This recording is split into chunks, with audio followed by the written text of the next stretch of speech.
Is Mike McGlinchey going to play this week for the Denver Broncos after his latest injury scare? So we saw McGlinchey in week 2 against the Pittsburgh Steelers go down with an MCL sprain. He missed 4 games, spent a stint on injured reserve. When he came back in week 7 against the New Orleans Saints, he was fantastic. He helped boost the Broncos' run game. In week 8 against Carolina, he was fantastic in pass protection. He didn't allow a single pressure, helped keep Bo Nix's jersey fresh, and really, ever since Mike McGlinchey has gotten back from his injury, the Broncos' offense has been rolling.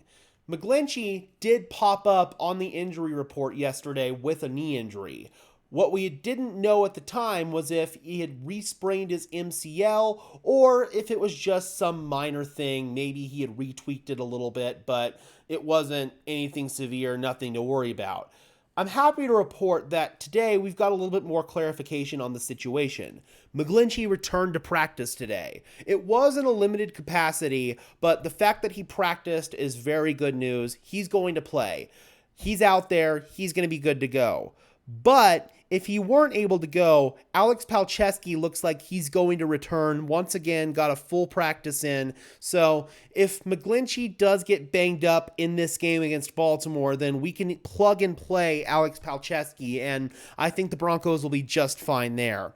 As far as other injuries on the report for the Broncos, PJ Locke is still listed as DNP with his thumb injury. He's got a splint on his thumb right now. So that would indicate that this is a possible thumb fracture situation. Like I said in yesterday's video, sometimes we will see defensive backs play through thumb fractures. They'll play with a cast, but this could be a situation where PJ Locke has yet to be cleared for contact. We might miss him for another week. I would anticipate that Devon Key is once again going to get the start, and I thought that Key played pretty well in the game against Carolina. He was more than serviceable. He did miss a couple of tackles and had one blown coverage rep, but outside of that, he was solid. He'll play just fine in place of PJ Locke if he can't go.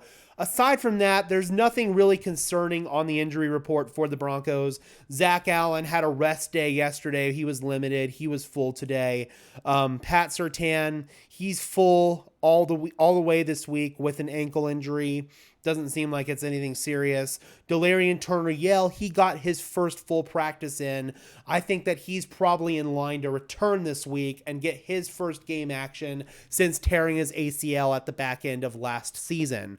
I think that Turner-Yell is going to be a fantastic addition for the Broncos special teams unit. I think that he's going to pretty much pick up where he left off, being a special teams ace for the Denver Broncos. Speaking of special teams aces, Mike Burton, he's been limited all week with a foot injury, but I fully anticipate him going as well. So overall, good news for the Denver Broncos on the injury front, because the Baltimore Ravens, they're beat to hell right now. We'll make another video about this, but their entire interior defensive line is beat up. Lamar Jackson is still DNP in practice.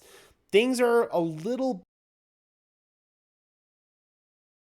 in Baltimore because these injuries could stack up for them. We'll see what happens, but right now, the Denver Broncos definitely have the leg up in terms of injuries. All right, Broncos country, be sure to leave a like on this video as well as subscribe and ring the bell so these videos appear in your notification feed. I would really appreciate it, guys. Those are both free and easy ways to show your support. It helps tell YouTube's algorithm to push us out, and it helps us get seen by more and more members of Broncos country just like you and me. And until next time, guys, I'm your host, Gage Madrid, saying peace out.